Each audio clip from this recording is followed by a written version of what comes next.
Bonjour, bienvenue, merci d'être là. On est ici présent pour le troisième webinaire sur 4 de ce mois WinCop. Et aujourd'hui, on vous propose de rencontrer les pionniers français du transport à la voile. Euh, je m'appelle Clément, je suis votre animateur pour aujourd'hui. Et avant qu'on se lance avec nos invités, un petit point de contexte. Cette série de webinaires, elle se tient dans le cadre d'une levée de fonds qui a dépassé entre dimanche et lundi dans la nuit les 500 000 euros levés. Donc bravo et merci à toutes les personnes qui ont déjà investi. Maintenant, on vise le million et peut-être qu'on peut reprendre quelques éléments pour présenter WinCop et ensuite on va repartir sur le monde du Vélic en France. Anna, est-ce que je peux te proposer donc, je suis accompagné aujourd'hui de Anna qui va m'aider à la technique et qui va gérer le fait de prendre vos questions dans le chat. Et j'interviewerai du coup Jean de Neoline, Timothée de Winship, évidemment, on vous présentera ces différents acteurs, et Niels, Zéphyr et Boré. Très rapidement, WinCop, c'est quoi? C'est une coopérative qui a l'ambition de construire le premier porte-conteneur à voile du monde et avec comme conséquence directe de décarboner normalement de 60% les émissions du trajet entre la France et Madagascar en transportant chaque mois 210 conteneurs entre du coup Marseille et 3 ports de Madagascar. Vous voyez là du coup l'itinéraire. On traverse la Méditerranée, on traverse le canal de Panama, on descend la mer Rouge, on rentre dans l'océan Indien et là, on commence par Tamatave, Majunga et Diego Suarez avant de repartir dans l'autre sens. On a fait un premier webinaire avec les personnes les chargeurs, donc les clients de WinCop, qui vont transporter notamment du chocolat, de la vanille et des vêtements. Ce projet, il est possible grâce à vous, grâce à 1984 sociétaires. On va bientôt passer les 2000, peut-être à l'issue de ce webinaire, si ça vous a convaincu, qui ont permis de rassembler 7,2 millions d'euros en plus de 3 ans maintenant, qui permettent du coup de financer un bateau qui coûte beaucoup plus que 7,2 millions d'euros, puisque l'un dans l'autre, le bateau, c'est 30 millions d'euros. Comment on fait ce passage de 7 à 30? C'est notamment parce qu'on fait de l'emprunt bancaire et justement la levée de fonds actuelle est là pour sécuriser les emprunts bancaires notamment. C'est du coup une SKIC, ce qui est un mot un peu barbare pour dire que c'est une entreprise globalement plus démocratique que d'autres puisque les différentes parties prenantes sont à la gouvernance. Le projet a commencé en 2022 avec la conception du navire et la première levée de fonds. On est actuellement dans une phase où on signe avec beaucoup de clients pour ce qu'on appelle des LOI, donc des lettres d'engagement à devenir du coup des clients de WinCop. Et puis surtout là, mi-décembre, le 19 décembre, on va avoir la première tôle. Pour les gens qui ne sont pas familiers du milieu du maritime, la première tôle, c'est comme la première pierre dans le bâtiment. C'est l'étape symbolique de lancement du chantier. On vous prépare une surprise d'ailleurs pour ça. Du coup, à partir de décembre jusqu'en début 2027, c'est la construction du bateau. Après, il y aura une mise à l'eau de test. Et enfin, une mise en service qui est prévue en juin 2027. Tout ça pour vous dire que WinCop actuellement du coup lève des fonds, on y reviendra à la fin et on peut d'ores et déjà rentrer, je pense, dans l'interview avec du coup Jean, Timothée et Niels.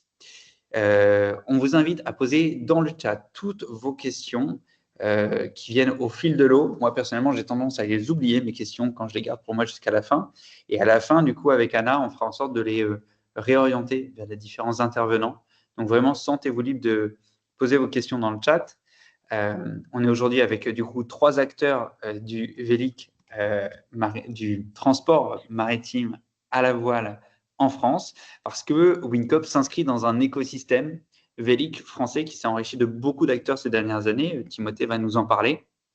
Et un des acteurs les plus fameux en ce moment, c'est Neoline, parce qu'ils viennent de boucler leur première aller-retour à travers l'Atlantique Nord. On est très heureux d'avoir parmi nous Jean. Enfin, on a Niels. Niels, il a là avec une double casquette, puisque Niels, il est à la fois cofondateur de Zephyr et Boré et cofondateur de Wincop, qui sont du coup deux entreprises de transport de marchandises à la voile. Et dans les marchandises que transporte Niels avec ses petits bateaux, il y a aussi des fusées. Donc, c'est pour vous dire à quel point on fait large dans ce qu'on transporte avec les bateaux à voile aujourd'hui. Pour se lancer, est-ce que je peux me tourner vers toi, Timothée? Est-ce que tu peux nous faire une présentation, peut-être en quelques mots, de ce qu'est Winship et du coup, qui sont ses membres et c'est quoi l'écosystème aujourd'hui? Comment il se structure en termes de technologie, en termes de route, peut-être en termes de type de marchandises? Globalement, tous ces acteurs, on voit qu'il y a 70 membres. Est-ce qu'il y aurait moyen de les catégoriser pour essayer de comprendre comment tout ça s'organise? Merci Clément, oui, bonjour à toutes et tous. Donc, moi, Timothée, je suis chargé de mission pour l'association Winship, donc qui rassemble tous les acteurs qui, en France, travaillent à la propulsion des navires par le vent pour accélérer donc cette décarbonation du transport maritime. Alors, on a ici un panel de tous nos membres en termes de logo qui rassemble en fait l'ensemble des membres de la chaîne de valeur de cette jeune filière. Donc, c'est-à-dire autant des armateurs qui, comme Niels ou Jean, vont transporter des marchandises et offrir une offre de transport propulsée par le vent, que les équipementiers. Vous avez notamment eu, il y a quelques jours, une présentation de l'aile rigide de CWS, qui est également donc l'un des membres de Winship, avec leur aile rigide qui équipera le navire de Wincop. Et puis après, on va voir tous les chantiers, architectes navals, bureaux d'ingénierie qui participent donc à la construction, conception de ces systèmes de propulsion, de leur intégration sur les navires, avant enfin d'aller sur l'écosystème plus élargi qui va rassembler également des fournisseurs d'équipements industriels, des financeurs, des cabinets d'avocats, des assureurs, qui finalement participent tous à la vie d'un projet et au fait que donc on puisse créer ces offres de transport un peu particulières. Donc, Windshift, c'est une association qui a été créée en 2019, une association loi 1901, donc à l'initiative de premiers projets pionniers dont Jean et Niels pourraient témoigner, effectivement, parce qu'ils étaient là dès le début. Et aujourd'hui, on rassemble donc 70 membres. Et on agit à la fois à l'échelle nationale, européenne et internationale pour porter donc la voix de nos membres et essayer de faire rentrer la propulsion par le vent dans la réglementation, de sensibiliser les acteurs institutionnels et privés à ce que c'est que la propulsion par le vent, qu'est-ce qu'on peut en attendre, pourquoi est-ce que c'est intéressant et qu'il faut la considérer aujourd'hui. Très clair. Merci beaucoup. Justement, tu évoquais donc que l'association Winship a été créée en 2019. C'était un moment où ça a pas mal foisonné avec des différents projets qui se sont lancés autour des années 2020. Aujourd'hui, du coup, ça fait plusieurs projets de bateaux qui ont pris la mer ou sont sur le point de prendre la mer, comme Wincop, dans 1 an et demi. Et du coup, je me tourne vers Niels puis vers Jean. Est-ce que le contexte a changé en 5 ans et quels sont les défis éventuellement que ça pose aujourd'hui par rapport à il y a 5 ans? Niels, si tu veux commencer. Allez, je me lance, ouais. Sur le contexte, là, je l'illustre avec une petite courbe qui montre l'évolution des prix du transport sur une ligne transatlantique. Donc, c'est pas là où sera opéré le bateau Wincop, mais c'est là où est opéré le bateau de Neoline, et puis là où nous, avec Zephyr et Boré, on veut développer des bateaux aussi. Et on va dire une grande partie des projets de transport à la voile français visent le marché transatlantique. Donc, au départ de l'Europe vers les États-Unis, le marché, il a suivi cette courbe-là. La courbe bleue, elle est un peu ton sur ton, on la voit pas très bien. Mais on voit donc qu'il y a eu un gros pic en 2021-2022, c'était pendant la crise Covid. C'était assez exceptionnel. Et donc, pourquoi je vous parle de ça? Parce que finalement, nous, avec nos projets, donc comme tu disais, Clément, ça foisonne dans le sens où il y a beaucoup d'idées, il y a beaucoup de projets, il y a beaucoup d'envie. Je pense qu'en France, on en a pas mal parlé, hein, il y a un terreau assez fertile. Et c'est ici qu'il y a le plus d'idées de projets et le plus de nouvelles compagnies qui démarrent depuis zéro et qui se lancent dans le transport à la voile. Maintenant, pour que ces projets voient le jour, pour que les bateaux voient vraiment la mer, il faut que les projets soient bancables, c'est-à-dire que on passe en comité d'investissement des banques et que les banques donnent leur feu vert. Pour ça, il faut des chargeurs, il faut avoir des clients qui s'engagent à nos côtés. Et ça, c'est pas évident parce que on va dire que à peu près 98% des clients qu'on va aller démarcher nous disent j'adore ce que vous faites. Franchement, promis juré, je monterai à bord de vos bateaux une fois qu'ils seront mis à l'eau.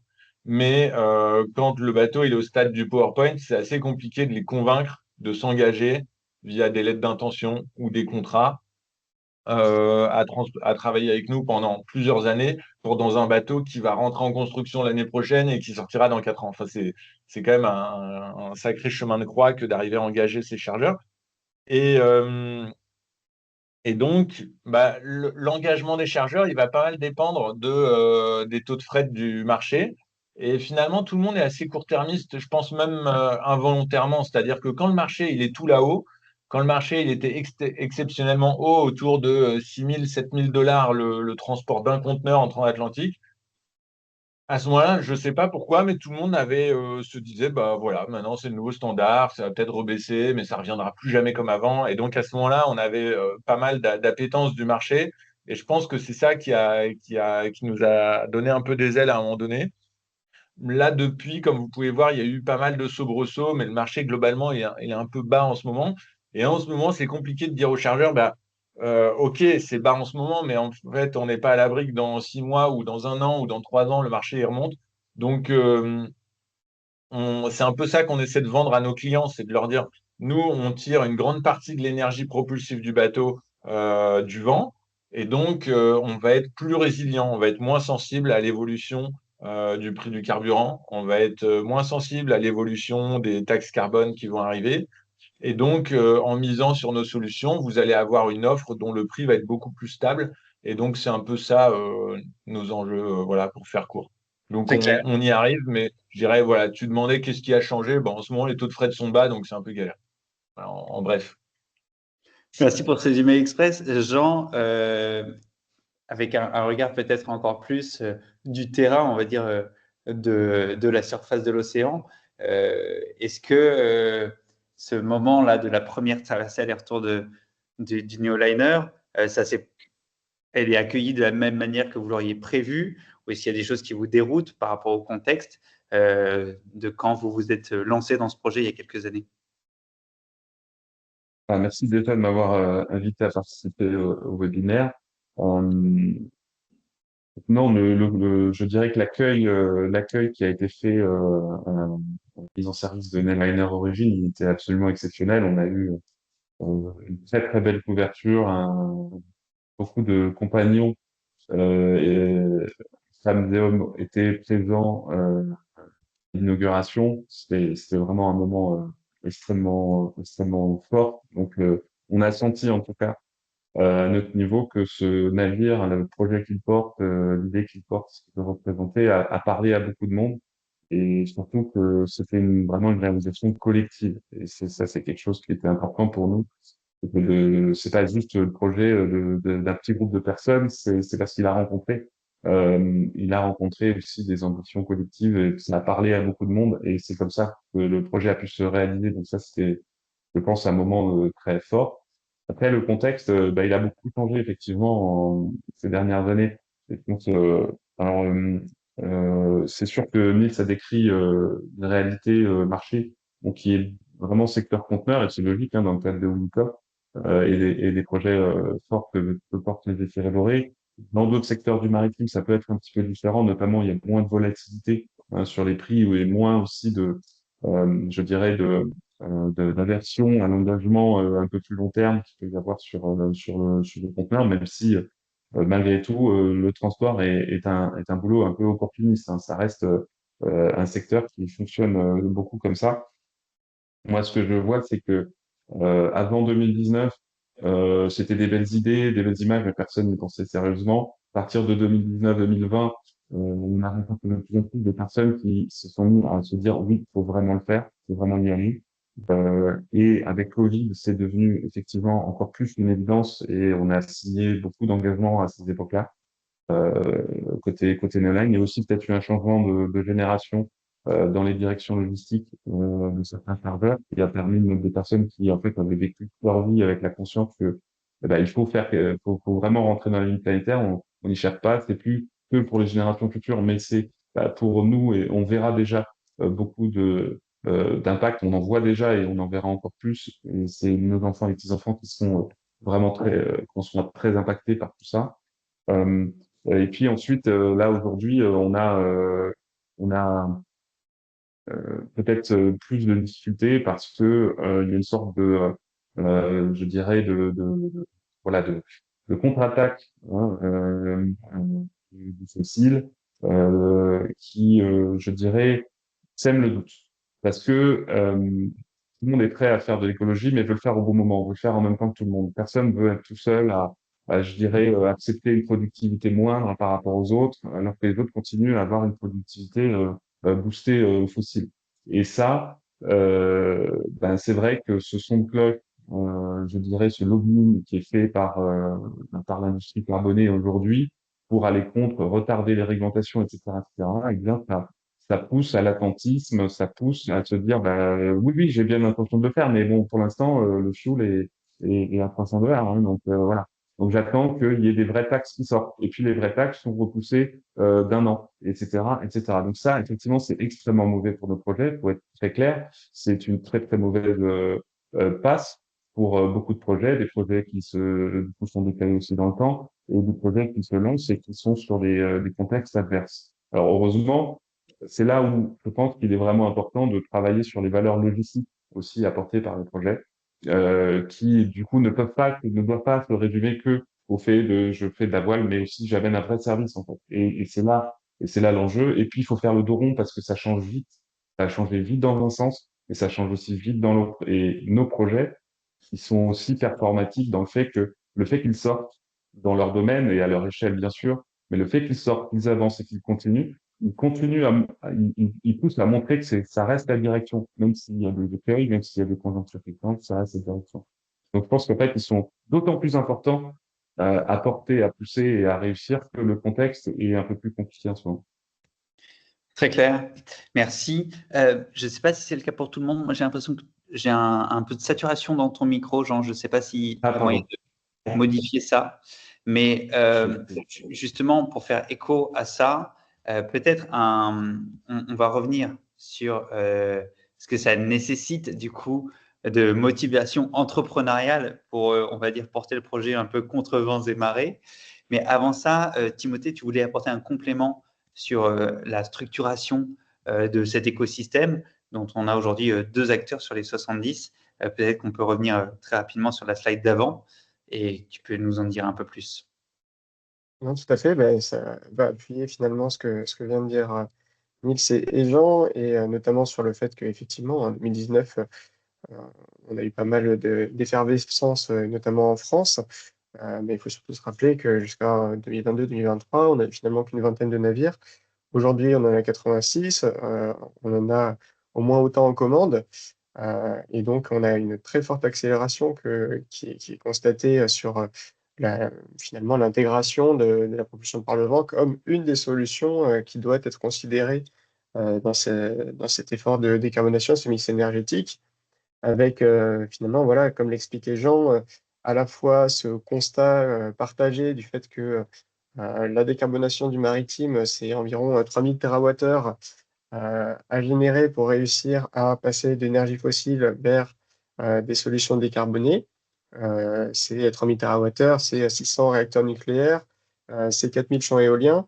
Donc c'est considérable. Et donc finalement, quand on vient proposer cette alternative avec la possibilité d'aller chercher l'énergie là où elle se trouve en mer, avec des voiles, sans avoir besoin d'extraire de l'énergie, de la transformer, de la transporter, on vient réduire le besoin énergétique du navire, et finalement, c'est aussi, in fine, les moyens qu'il y aura à mettre pour effectuer cette transition qui vont diminuer. Néanmoins, aujourd'hui, finalement, la propulsion par le vent, elle a aussi le défaut d'être la première, ou en tout cas l'une des plus matures des solutions, Et donc, c'est finalement la seule qu'on peut payer, donc elle coûte très cher. Mais on voit petit à petit quand même arriver ces nouveaux carburants qui semblent assez prometteurs, mais aussi très chers et dont le maritime ne sera pas le seul à vouloir en bénéficier. Bien. Donc, voilà, ce qu'on pressent, c'est qu'en fait, aujourd'hui, le coût de la décarbonation, il est assez dur à, à motiver auprès des chargeurs, auprès des armateurs, mais il semblerait qu'en tout cas, il soit assez inévitable et que dans quelques années, la propulsion par le vent, elle trouve toute sa place dans ce marché où on aura finalement des options qui seront moins denses énergétiquement, donc il va falloir en stocker plus. Elles vont coûter plus cher et donc on aura une option alternative gratuite et complémentaire, puisque bien sûr, sur ces navires, on peut à la fois mettre des fuels alternatifs et utiliser la propulsion par le vent.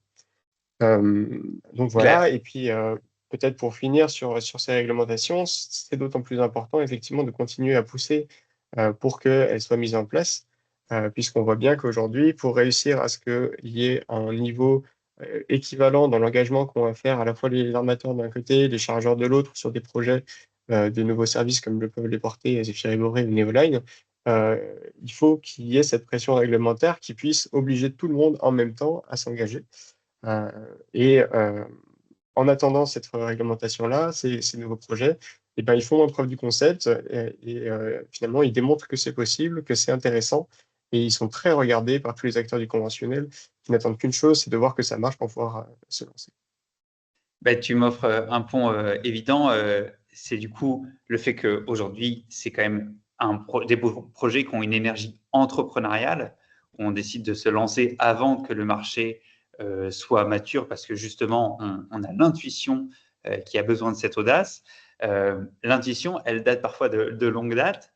Jean, on m'a dit que si je cherchais bien dans les archives de Ouest France, eh ben, je pouvais trouver un article qui parlait de ta première entreprise de transport de vin à la voile en 2008.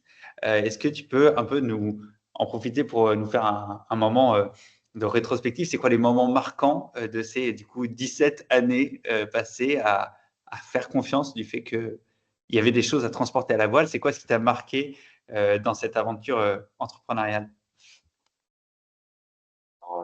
En effet, alors j'ai baissé un peu le son du micro, j'espère que ce sera mieux. En effet, on a j'ai participé à un premier projet qui s'appelait CTMV, Compagnie de transport maritime à la voile. Je n'étais pas dirigeant, mais je m'en étais greffé dessus alors que j'étais encore navigant. Et l'idée était de transporter du vin vers l'Irlande et on voulait construire un voilier de 50 mètres à l'époque.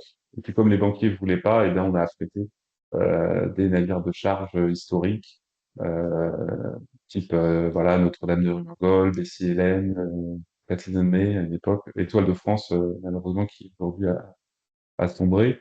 Donc c'était une très belle expérience, euh, mais ça nous a aussi montré que c'était pas tout à fait ça qu'on voulait faire. C'est-à-dire que ce qui nous intéressait, c'était je dirais, d'aller vers l'industrie. C'est vraiment parler de transport à une échelle qui peut compter de certains territoires. Et donc, ce projet n'a pas pu perdurer à cause notamment de la crise économique en 2008 en Irlande, c'était un peu dur. Et du coup, on a parti sur une idée qui est finalement plus, on va dire plus marine marchande. Euh, et, euh, et donc, c'est comme ça qu'est né Neoline à partir de 2011. On s'est dit, on veut faire du transatlantique et on veut un navire de plus grande taille qui aille pas très vite et qui soit rouillé et qui utilise le vent en propulsion principale. Donc, ça a été un peu une matrice, mais une autre matrice aussi, c'est Belém, hein.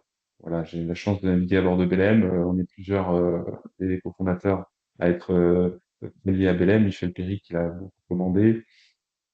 Il y a aussi Eric Gavotti, qui en a été secrétaire général pendant 20 ans, Paul Le Bihan, qui en a été président de la Fondation Belém.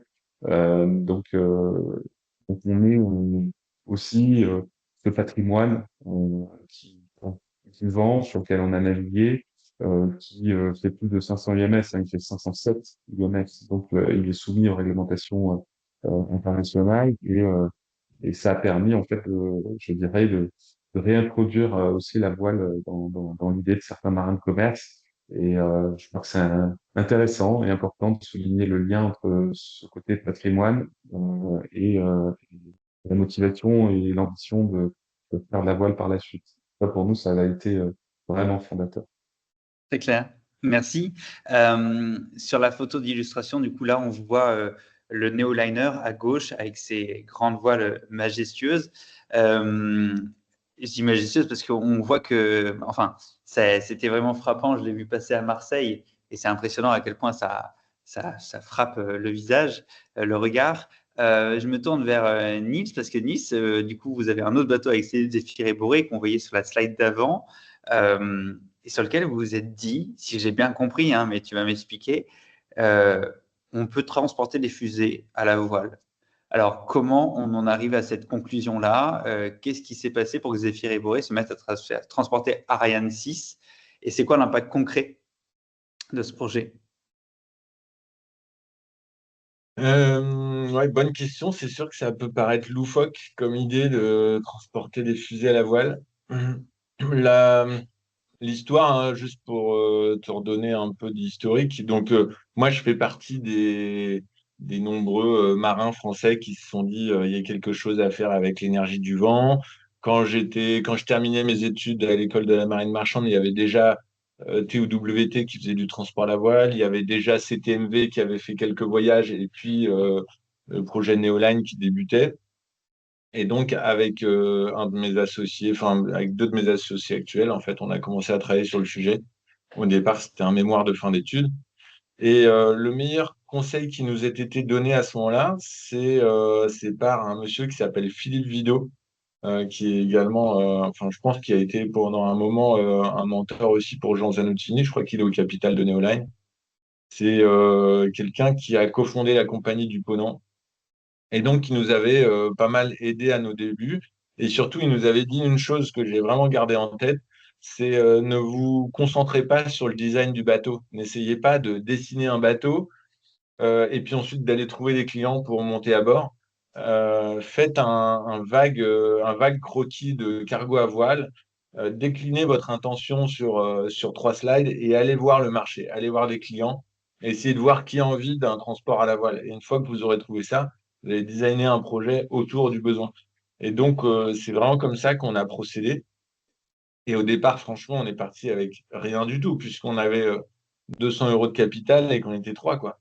Et donc, on a abordé plein d'entreprises potentielles avec un peu de culot. Et voilà. Et donc, au départ, on a voulu, pendant un moment, on a essayé de travailler avec le groupe Danone et on voulait transporter de l'eau Evian sur le lac Léman parce que l'usine d'Evian donc, produit beaucoup d'eau pour le monde entier, mais notamment pour la Suisse. Et donc, il y a une myriade de camions qui font le tour du lac Léman tous les jours. Et donc, au départ, on voulait faire un petit bateau à hydrogène avec une voile sur le pont pour traverser le lac Léman. On a essayé de travailler avec le groupe Pernod Ricard. On voulait transporter du rhum entre l'Espagne et Cuba, parce que du rhum Havana Club, hein, bien sûr. Et donc, on avait essayé d'adresser tous les flux Havana Club de l'Europe avec un cargo à voile. C'est juste pour vous dire à quel point on était vraiment opportuniste et on essayait tout, quoi. On a essayé de transporter des pièces de camion entre la Suède et la France. Enfin, on a tenté plein de choses. Puis un jour, il y a l'appel d'offres pour transporter la fusée Ariane 6 qui est sorti. Et on s'est dit, bah, why not? Essayons. Et donc, on a cherché un partenaire, on s'est associé avec Gifmar sur ce projet. Et puis, finalement, l'histoire est forcément folle, hein, puisqu'on venait de nulle part et qu'à la fin, il y a un bateau. Donc, ouais, c'est sûr que je ne vais pas dire qu'on était surpris de gagner, mais en tout cas, on partait pas gagnant, c'est certain. Et puis, on était contre les plus grandes compagnies maritimes. J'allais dire du monde. Bah, il y avait CMA CGM dans l'appel d'offres, donc on était quand même content de gagner l'appel d'offres à la fin contre un grand armateur comme ça. Et donc, voilà, donc après, Ariane Group, bon, c'est un marché assez particulier, c'est un marché de niche et qui est très intéressant puisque c'est un contrat long terme, c'est un contrat de 15 ans. Le navire, il est complètement dédié. Et donc, pour ceux qui se posent la question, parce que c'est une question qui revient souvent, c'est qu'est-ce que vous faites une fois que vous avez transporté la fusée Ariane? En fait, il n'y a pas une fusée Ariane, il y en a une dizaine par an. Et donc, il faut faire une dizaine de voyages par an et des fusées Ariane, il y en a plein qui décollent. Enfin, c'est juste que moi aussi, je pensais un peu comme dans Tintin, qu'il y avait une fusée qui décollait et puis qu'après, il n'y avait plus rien à transporter. Mais en fait, il y a du boulot pour 15 ans. Et justement, Voilà. ça peut aussi sembler déconcertant de transporter ce qui est a priori, si on considère que c'est aussi un mode de transport passager, la fusée, le mode de transport passager le plus polluant au monde, d'une manière décarbonée. Et pourtant, si j'ai bien compris, c'est pas du tout cosmétique que de faire ça à la voile. C'est quoi l'impact en moyenne, du coup, en décarbonation, on va dire si on moyennise sur l'ensemble des décollages de Ariane sur l'année? Euh, on économise environ 30% de notre consommation de carburant.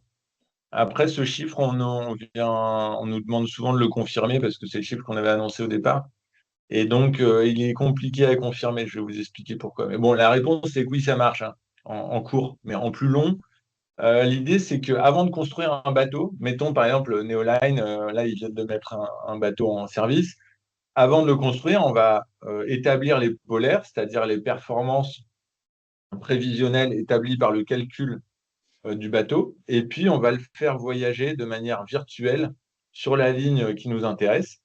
Et donc, on va réaliser des centaines de voyages basés sur la météo qu'on a eue dans les 10 dernières années ou les 20 dernières années. Et donc, si on a envie d'être fin, d'être précis, on va réaliser 1000 voyages. Et à la fin, on va moyenner. Et donc, sur ces 1000 voyages, eh bien, il y a des voyages où finalement, il y avait des fois où on n'a pas eu de chance et pas de vent du tout. Et donc, on a quasiment tout fait au moteur. D'autres fois où le vent était parfait, on a quasiment tout fait à la voile. Et puis, bien sûr, la moitié du temps, on est dans cet entre-deux-là. Et donc, en moyennant tout ça, on arrivait à 30% d'économie. Et aujourd'hui, Canopé, il a pas mal navigué en Europe et il a fait 14 voyages transatlantiques, mais parfois vers la Guyane, parfois vers les US, à chaque fois à des vitesses différentes, à des périodes de l'année différentes, parce qu'évidemment, on n'a pas le même vent au printemps, à l'automne, en été.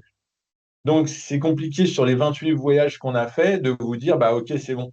On atteint la moyenne escomptée. Et donc, il faudra encore du recul sur 2 ou 3 ans pour pouvoir à la fin dire, OK, c'est sûr, on est bien à nos 30%.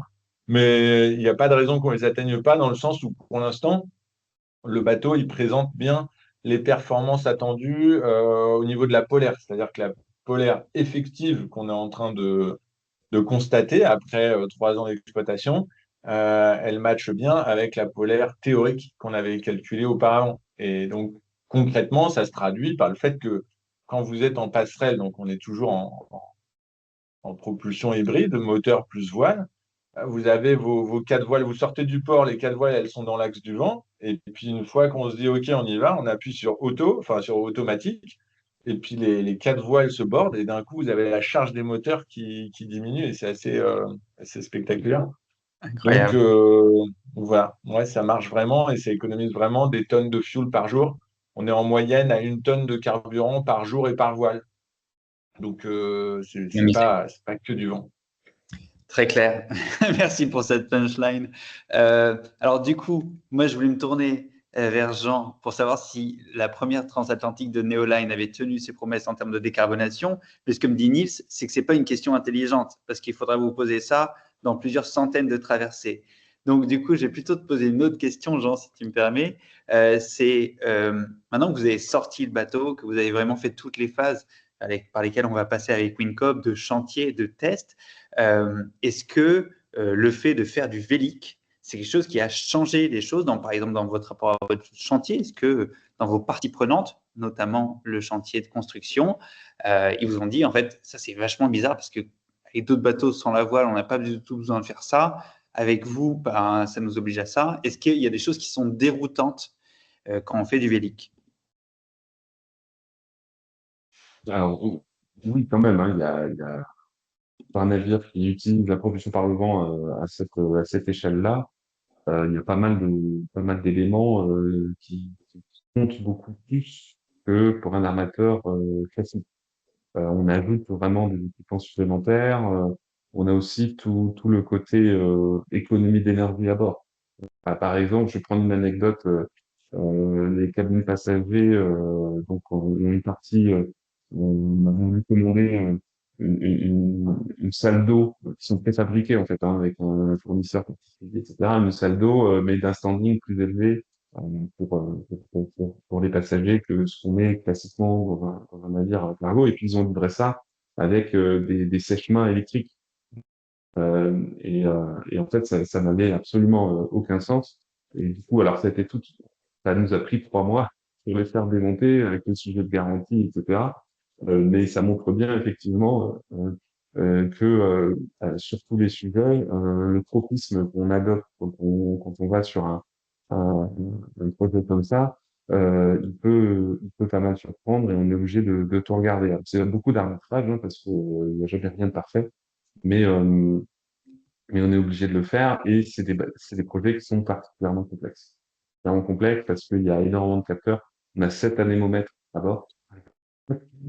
Donc évidemment, aucun ne dit la même chose. C'est copain, hein, je veux dire, c'est absolument certain. Donc lequel on écoute. Hein, voilà. Donc quand on est en mer, et alors l'officier de quart, c'est super. Et puis avoir nos partenaires qui s'occupe des instruments passerelles, etc., il nous propose un huitième ou une neuvième valeur faite à partir des autres et on ne sait pas trop comment ça a été calculé. Donc tout ce travail aussi de hiérarchiser les informations, d'ergonomie finalement, c'est quelque chose aussi dont on se rend compte au fur et à mesure, c'est-à-dire à quel point la gestion d'un système vélique, surtout de l'échelle à bord de nos lignes d'origine, c'est un gros sujet. C'est un gros sujet à gérer, à conduire pour les marins. Et on a beau mettre tout un tas de couches numériques dessus. À la fin, il faut réduire ça à des choses, on va dire, suffisamment simples pour être gérées par des gens qui ont ça à faire, mais pas que, ils ont aussi d'autres préoccupations à bord. Donc, non, non, c'était assez fort, mais je voulais aussi quand même rebondir sur le sujet de la partie vélique, parce que la performance de décarbonation, parce que merci Nils, tu m'as rendu facile le fait de dire non, je ne vais pas, on va pas publier de chiffres aujourd'hui, mais c'est vrai que c'est très frustrant, et c'est frustrant pour lui, et c'est frustrant pour nous aussi, je peux vous l'assurer. En fait, on a une sorte de tableau impressionniste sur les performances du navire parce qu'on a vu à tel moment, on a vu à tel autre, etc. Et c'est jamais quelque chose de continu. Et comme je vous l'ai dit, rien qu'avec les anémomètres, ok, c'est quoi vraiment le vent à bord? Il y a 7 valeurs différentes. Et, euh, et du coup, c'est effectivement complexe à calculer et à établir précisément. Après, ce qui est clair, c'est qu'il y a une consommation derrière, à la fin de la rotation, qui est ce qu'elle est. Nous, dans notre cas, on a décidé on va commencer à publier des choses à partir de l'année prochaine, sans doute à partir du printemps. Mais aujourd'hui, on est en apprentissage et en fiabilisation. Et la première rotation, on a eu un taux de disponibilité du gréement qui n'était pas celui qu'on aurait espéré. Parce que il y a voilà, il y a des casse, on est en hiver en Atlantique Nord, on se rend compte aussi de ce que ça signifie. Et, euh, et du coup, bah oui, des fois, le gréement peut composer parce que les balles peuvent pas être envoyées parce que on a une panne. Bon, bah du coup, effectivement, c'est du moteur. Et du coup, c'est pour ça que pour l'instant, on va sortir un peu de cette phase-là dans les prochains mois. Et c'est à partir de là qu'on pourra vraiment commencer avec un équipement formé aussi qui a les choses bien en main, qui a compris et tout. On va pouvoir commencer à mesurer de façon fiable ça. C'est clair. Timothée, est-ce que toi, en tant que avec la vision un peu transversale et peut-être les oreilles auprès de différentes entreprises et organisations qui font de la voile maritime, tu as d'autres échos? Est-ce que tu as des défis qui sont souvent partagés par les membres de Winship sur ce sujet du passage du projet à la concrétisation et à tenir la promesse? C'est quoi les défis qui sont souvent relevés et sur lesquels les membres de Winship échangent?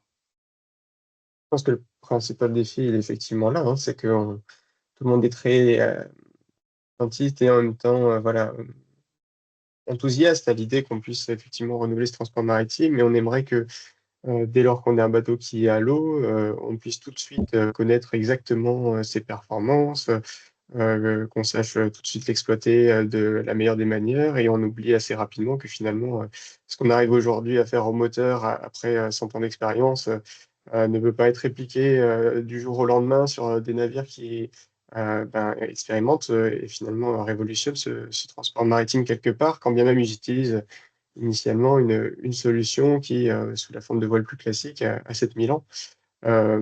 On est sur des navires qui sont complexes, ça a été dit, et donc effectivement, il va falloir faire l'épreuve des années pour pouvoir petit à petit prendre en main ces nouveaux systèmes, réussir à les optimiser, essayer de les utiliser le mieux possible, et puis avoir des conditions d'exploitation.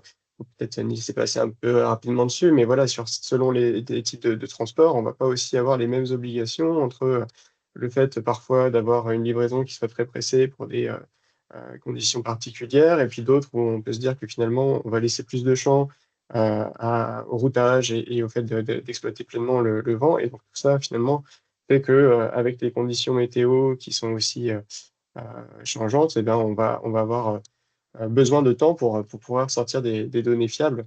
En tout cas, je pense qu'aujourd'hui, avec ces premiers navires, on a moins en moins de doutes sur ce que peut apporter le vent, et c'est aussi pour ça qu'on l'entend de plus en plus dans les différentes publications. Nous, à notre niveau, chez Winship, même plutôt sur le volet institutionnel, euh, on a des questions, ou en tout cas, même peut-être à l'inverse, on n'a plus de questions sur certaines réunions où on va être directement impliqué, ou alors on est considéré ou cité comme une des solutions sans avoir besoin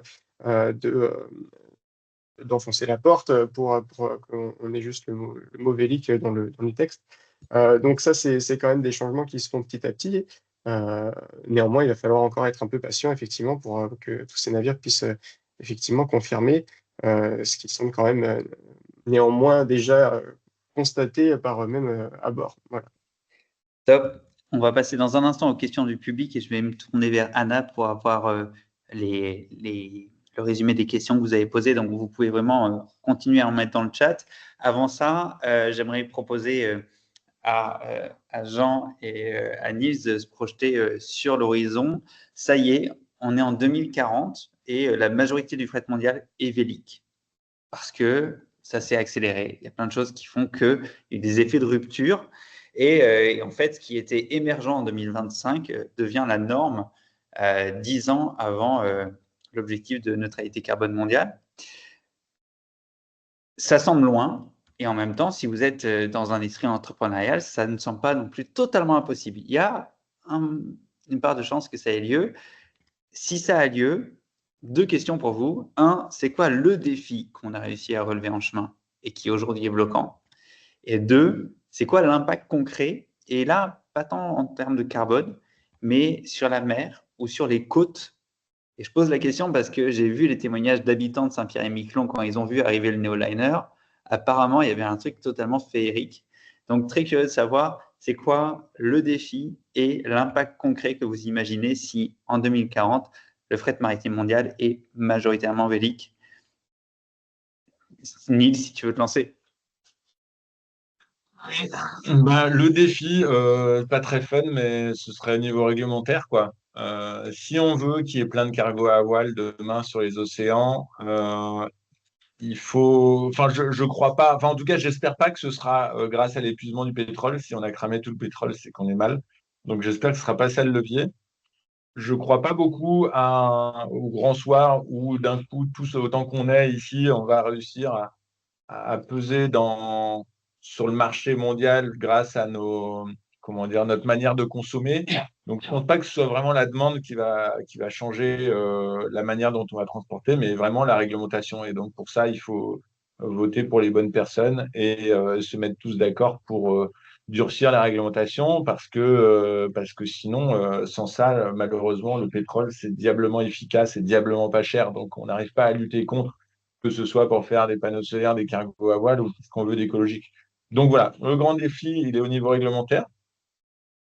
Et puis la conséquence, je dirais qu'aujourd'hui, on fonctionne avec, enfin, je caricature à fond, mais on va dire en gros, la Chine est l'usine du monde, et puis on exporte massivement vers l'Europe et les US. Et donc, ça, ce fonctionnement ultra mondialisé, il a été rendu possible par un transport maritime extrêmement peu cher et rapide et fiable. Si demain, ce transport maritime, on commence à le rendre plus coûteux, il va ralentir. Et j'imagine que le volume des échanges va se contracter. Donc déjà, il y aura moins de bateaux. Et puis, on va aller moins loin. Et du coup, on va échanger entre pays plus proches. On va peut-être arrêter de fabriquer, mettons, nos chaussures en Asie. Et du coup, la vision que j'aime bien, c'est de me dire plein de petits ports, en tout cas, je vais dire en Europe parce que j'habite à Lorient, mais des petits ports redynamisés, des petits cargos à voile, du transport de courte distance. Et voilà, ça, je crois que c'est la vision qui me donne envie pour demain. Merci. Jean, c'est quoi le défi qui n'est pas du coup réglementaire? Ça a déjà été pris par, par Niels. Et c'est quoi l'horizon inspirant? Alors, le défi, c'est gagner en autodéchet. Ça, c'est important et je pense que Niels sera d'accord aussi de nos projets qui sont portés chez les outils élaborés. On va chercher un monde qui, certes, s'est relocalisé et a réduit certaines formes d'échange, échange qui est important. Pour autant, ça doit rester quand même un monde moderne, hein. Et donc, ça veut dire que il faut quand même avoir une certaine échelle dans le transport, dans la capacité à amener des solutions techniques pour amener ce dont la population a besoin, hein, c'est-à-dire une santé, l'éducation, l'énergie, le loger, évidemment, de quoi manger. Et, et on est une population nombreuse et moderne, donc on a besoin d'avoir des effets d'échelle quand même et d'avoir des navires qui soient de taille assez importante. Et c'est ça aussi le défi du Vélib, c'est d'être capable, je pense, d'amener des solutions qui soient fiables de propulsion et qui soient à des grandes échelles pour pouvoir permettre d'avoir des navires qui soient de grande capacité. Et on parle plutôt là aussi pour notre part de recherche sur la propulsion principale. Parce qu'effectivement, dans la vision qu'on portait, que j'avais décrite, c'est plutôt la propulsion principale, je pense. Parce qu'aujourd'hui, on peut faire de la propulsion auxiliaire sans vraiment renier sur la productivité des navires. Donc, c'est pas vraiment difficile le défi.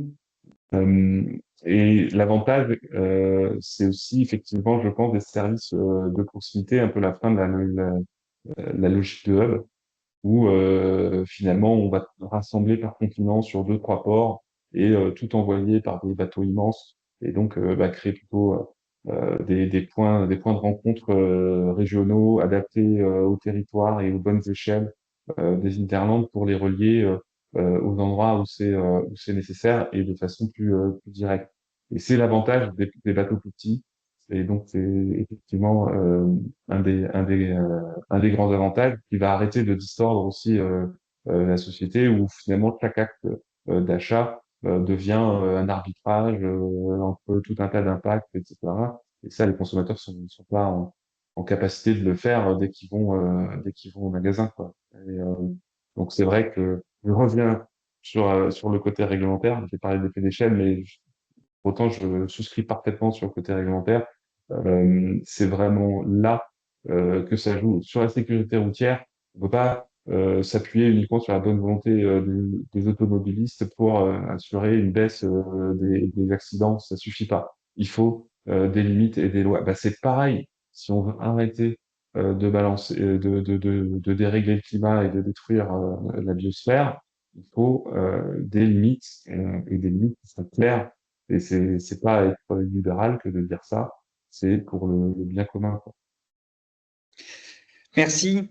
Je passe maintenant, je me tourne vers les questions du public et je me commence par interroger Timothée. Il y a pas mal de questions sur l'OMI, sur l'UNOC, qui sont pas forcément des termes que personnellement je comprends, mais du coup, et vraiment Alors, des réponses peut-être concises. l'OMI et l'UNOC déjà, donc Mais du coup, l'Organisation maritime internationale.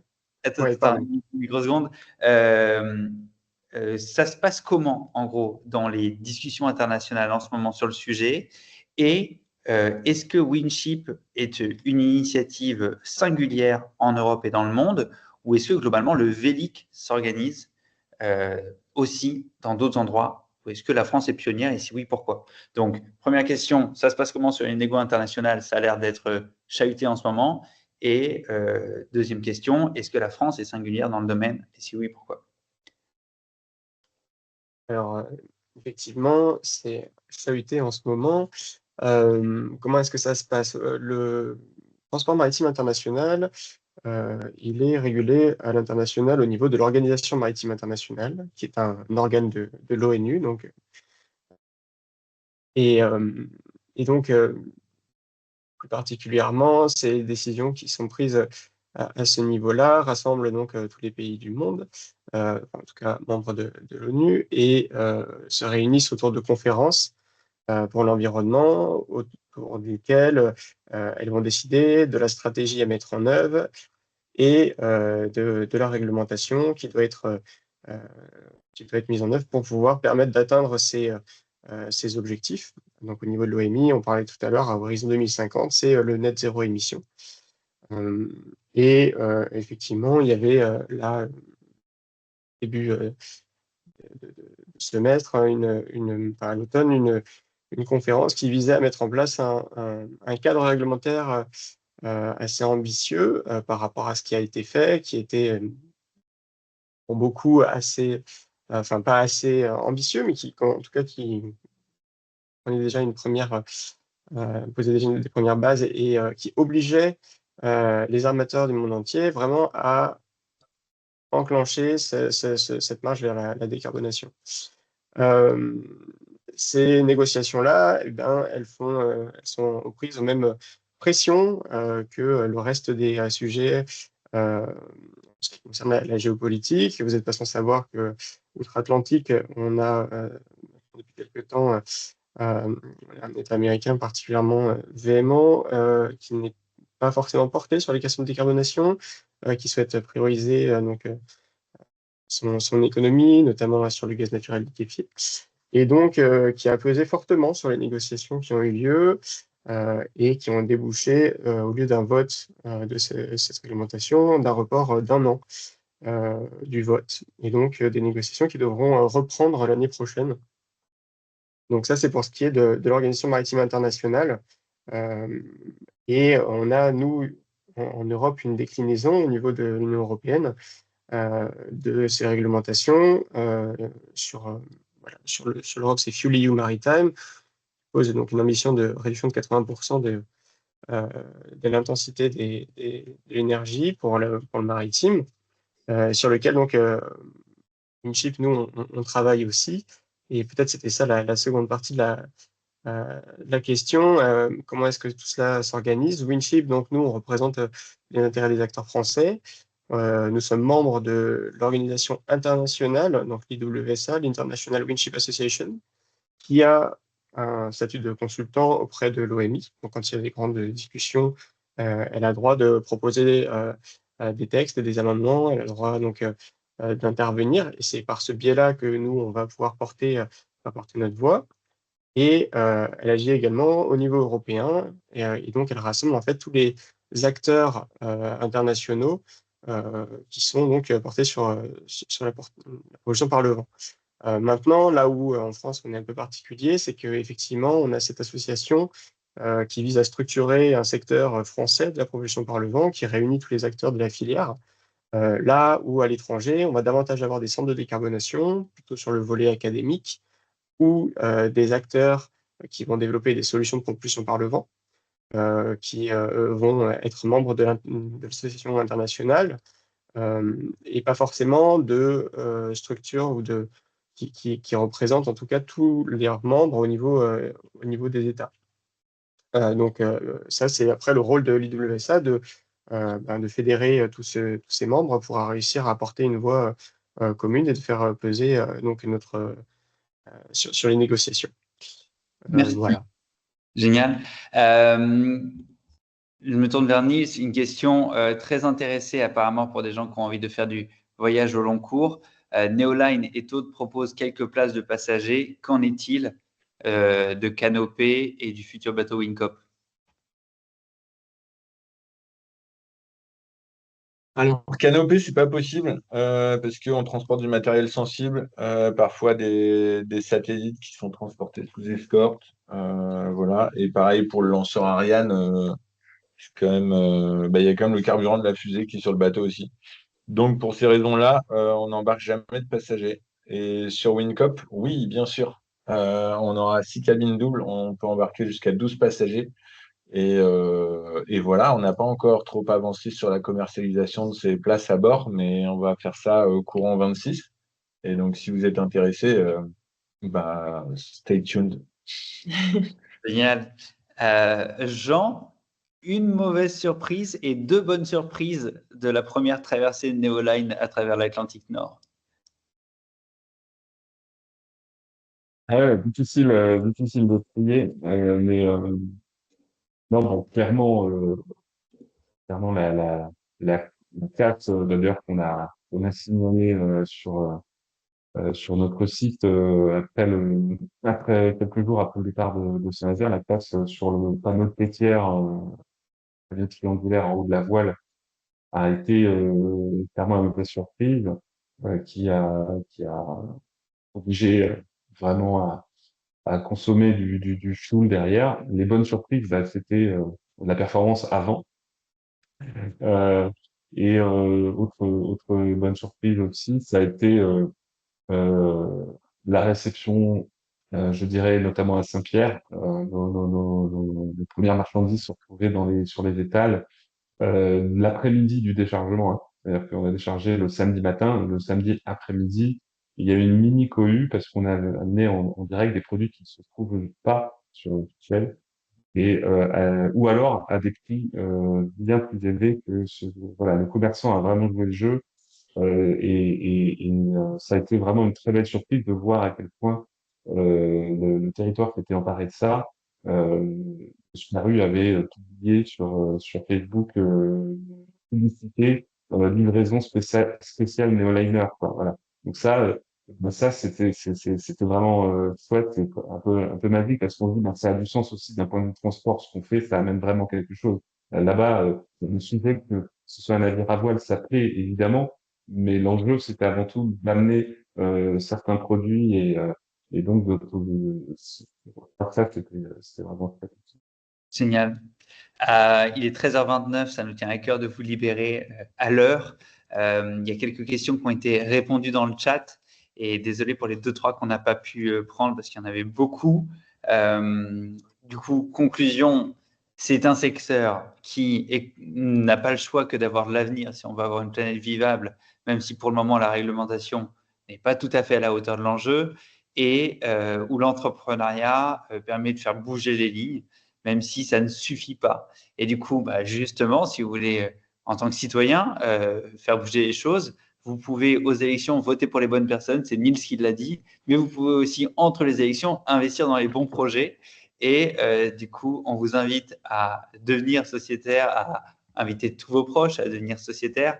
La levée de fonds s'arrête au 31 décembre. D'ici là, le but, c'est de boucler le budget de 1 million qu'on cherche à rassembler pour assurer du coup un tiers de ce qu'il nous faut jusqu'en mi-2027 pour mettre ce beau bateau à l'eau. Et Bérénice, qui est du coup la Respocom de Wincop, m'a fait passer le mot que vous êtes tous et toutes conviés vendredi 19 décembre à 13h, heure française, en duplex du chantier où aura lieu la découpe de la première tôle. Donc, on vous met le lien dans le chat. Et vous êtes vraiment invité à partager largement cette invitation, puisque le projet Wincop ne sera du coup à partir de là plus en image de synthèse, mais en photo concrète et en métal sonnant et trébuchant.